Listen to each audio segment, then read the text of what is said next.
Porn causes brain damage.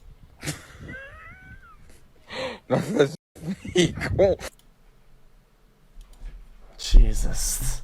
I mean, true. Chat, j'ai vu d'autres vidéos. So what you're saying is that we need a healthy gamer OnlyFans? No. That's not what I'm saying at all. All right, maybe one day. I was thinking about the inundation of porn and graphic sexual content in today's culture. I was wondering what would be Dr. K's thoughts on how this is affecting the human mind and mental health. I feel that genuine human intimacy is going down in this day and age, but it could just be me. Sexuality is something so common and frequent to humans naturally, however, that it just seems natural that in the internet age it would be everywhere. However, I feel that, as I said, this is affecting human intimacy, and it, at least in my eyes, seems to be making sexuality and sexual experiences not as special or exciting as they should be. Just some thoughts from the community. Would love to hear people's ideas. Okay, let me think about this. Oh man, so I think this is such a complicated question. Like, so the simplest questions actually have the most complicated answers because it depends on what level you want to talk about, okay? So if we want to try to understand the inundation of porn and sexuality and like sexually explicit, not even sexually explicit, sexually implicit things on the internet, right? So if you look at things like the hot tub meta on Twitch, that's not sexually explicit, but it's sexually implicit. So we are absolutely being inundated and bombarded with sexual stimuli. And so the question is, what does that do to us? And the short answer is like, no one really knows, but I suspect it ain't great. So here's what we do know. If we look at content on the internet, what I have come to realize is that like the content that does well is the stuff that from an evolutionary or sort of takes advantage of like the evolution of our brains. So our brains have evolved to be attracted to particular things.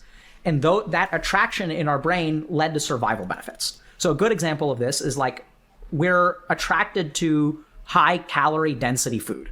So we're attracted to food that is like, you know, sugary, fatty, delicious, right? We call it delicious. Like food that is like low calorie is not usually considered delicious. And so then what happens is our body has evolved to have a preference for this one thing because it used to be a survival advantage. And then we started making like, you know, Twinkies. And then suddenly people are now dying of diabetes because their body has evolved to tell them to like eat this unhealthy food. And what we have is we have industries that have adapted to this evolutionary preference, like fast food, right? So like we have calorie dense pizza, all this kind of stuff. I had pizza last night. It was delicious. I hadn't had pizza in a while. And I ate like 1,000 calories. And like so we have entire industries that have adapted to meet this. That's brain dead. And then what happens is like the industries is sort of like, we're just making the pizza. Like we're not, you know, people can choose to eat it or not eat it. It's like, we're just making pizza, right? And so there's like personal freedom arguments and all that kind of stuff. But I think industries are adapting to fit the existing architecture of our brains. And I think this is essentially happening with the internet, dopamine, and like sexuality. So, you know, the last big revolution that was predatory on the way that our brains and bodies have evolved may have been like the food industry. And now what we've got is this whole cognitive, like technology, like predatory kind of stuff. I don't think some of them are trying to be predatory. Some of them aren't trying to be predatory, right? So if like you're a game designer, some of them are like, you know, sitting there like as CFO. This is very important, chat. Yes, some people try to be predatory, some people don't, right? Knowing that it's overall kind of, it could be bad and not playing to it is one thing. One thing that knowing it's bad and doubling down is another thing. When trying to think, two like, how can we extract more juice from this sweet, sweet, pudgy gamer? And then like some people are like, you know, how can I make the game that I want to play? How can I make a game that's more fun than anything I've ever played before? And so both of those things will end up with arguably like things that will be predatory on our circuitry. And so I think we're seeing this in sexuality as well, where like content, people are sort of figuring out, like, you know, Instagram is a good example, right? So like everyone is like editing Instagram photos. And I saw that there was recently legislation in Norway where you have to like let people know that your Instagram is edited. And so like what everyone is doing is they're like gravitating towards like these, people aren't really sure, they're not neuroscientists, but if I'm an Instagram model, I'm going to figure out from a Darwinian sense, right? I'm going to try this post and it's not going to work. I'm going to try this post, it is going to work. Oh, what did I do there? Oh, I was wearing something skimpier. Okay, now I'm going to try skimpy, but this is too skimpy, and now people think that I'm kind of like, you know, hoish. So like people didn't like that as much. So I need to be like just hoish enough, right? So that's sort of like the idea behind like, and they figured this out. They figure out like how the brain is wired and what leads to the most kind of like pull. So some of the impacts that we're seeing are, we're seeing things like pornography addiction. So we're seeing that, for example, the more likely you are to get addicted to pornography, like depends on how early you were exposed to pornography and also the intensity of the pornography that you were exposed to. So we are seeing real psychiatric consequences. Chat. We're also seeing, as this person suggests, like some confusion around intimacy and expectations. So a lot of people who grow up watching porn will have particular expectations of what the appropriate response is. So I one time had a patient who told me that they were in that case, if this was a case study, then I would be one of the most brain rotted. Then I'd be like a lost cause. Able to have an orgasm when they masturbate. And as I talk to them, I realized like actually when they masturbate, they are having an orgasm.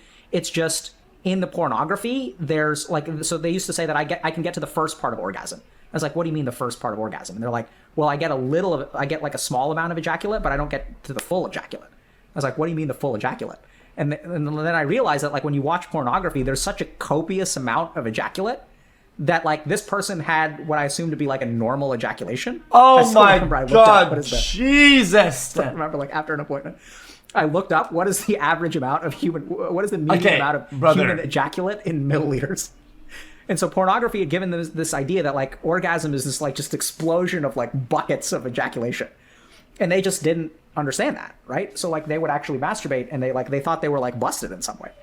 So like, well, in that way, this guy probably wouldn't be fucking years of consumption, and that guy's just not a connoisseur. Probably just doesn't watch a lot of it, because if you watch a lot, I mean, you make an average of how much, and then you should have an idea. This guy's just fucking stupid. The impacts of pornography, is there pornography addiction? Absolutely. Is it affecting with intimacy? Like, I think so. And then there are all these other like unexpected outcomes that we're not going to know, right? Like you can't predict that if people watch a lot of pornography, like teenagers are going to get confused about when they have an orgasm.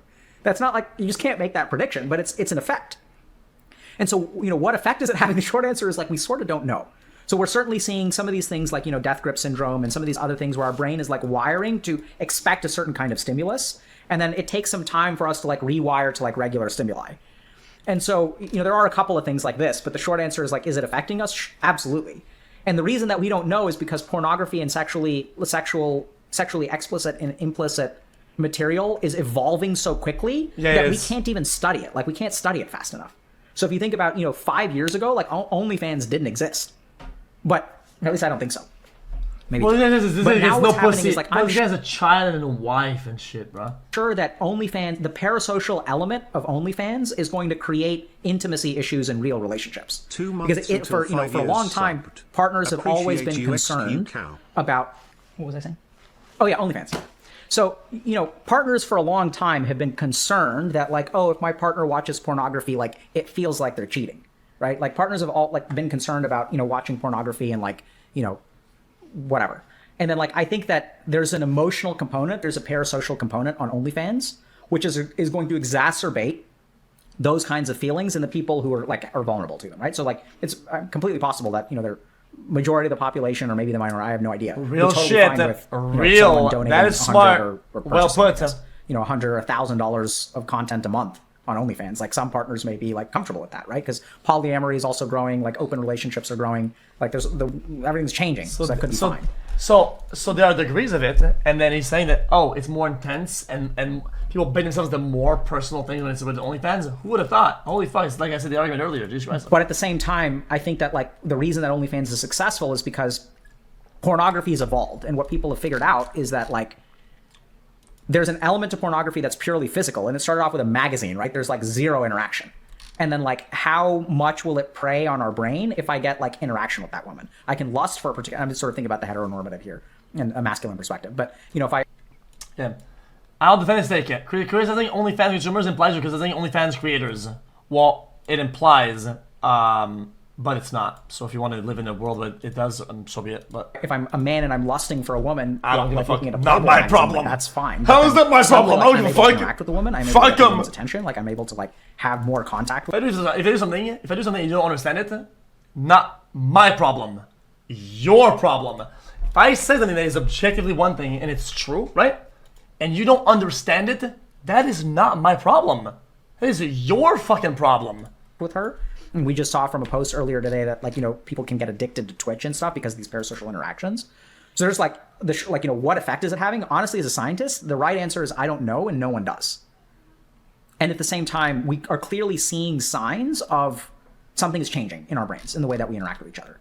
Now, I'm not going to be quite as doomsday as many people will. Everyone's like, oh my God, the world is coming to the end. Like OnlyFans will be the death of all relationships. And I'm sure that someone out there believes that. But I also think that, you know, the reason we stream on Twitch is because we can sort of fight fire with fire, right? So like people can become addicted to Twitch, and people can hopefully watch Twitch, which I know sounds kind of weird, to like help themselves not become addicted to Twitch. It's bizarre. But I think that we can probably, like, we can teach people how to have healthier conversations and relationships. I've done that before.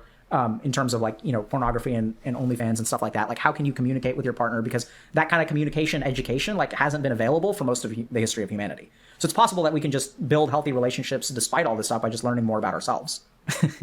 So what you're saying is that we need a healthy gamer OnlyFans. Yeah, I feel like, Chad, wouldn't you have a severe cognitive dissonance, though, if you're exposed to this shit while development and every wish before, and then somebody says, well, and they word it out for you, and they're like, yo, it's actually like this and like that. It's gonna be hard to latch off, though. No, if it's really built in, you're kind of wired in at that point. It must be. You have to really fucking pull it out. Guys, remember, it's always way harder to change an idea, to pull away from it, than it is to build the first idea initially. The first idea you build will be much easier to intake and ingrain than it will be to change it down the line. It's much harder. Cognitive dissonance. Or whatever the fuck it's called. I'm happy on Twitch, chat. I don't remember what the other thing is called. It's OnlyFans, man.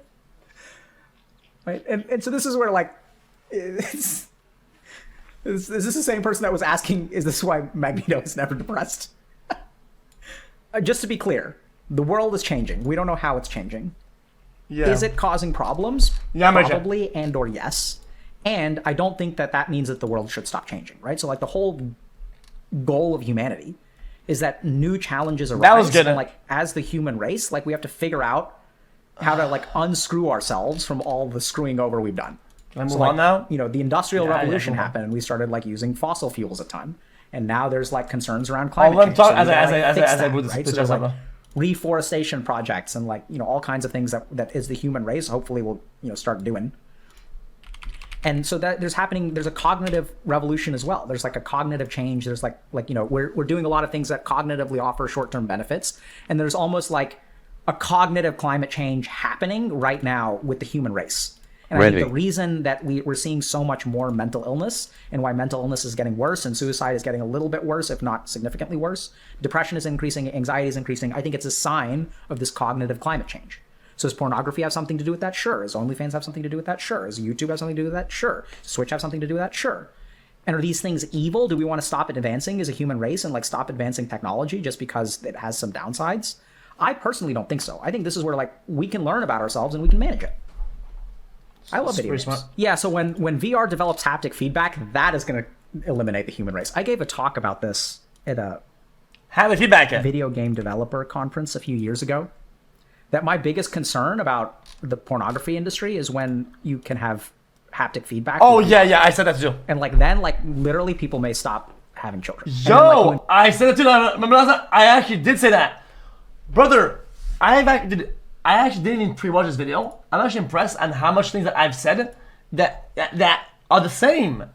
Incorporate things like AI and stuff.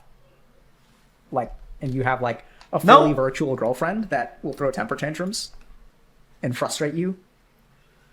And then, yeah, AI waifu with haptic feedback, then it's like GG. Guys, my take so, you know, there's is that if I get a robot and I get all the juice possible and it's bussin' and it's dank in every way, right? And it's not fucking annoying, then why the fuck would I get a real one? I just get a robot. Like, what? It's a no-brainer. Feeling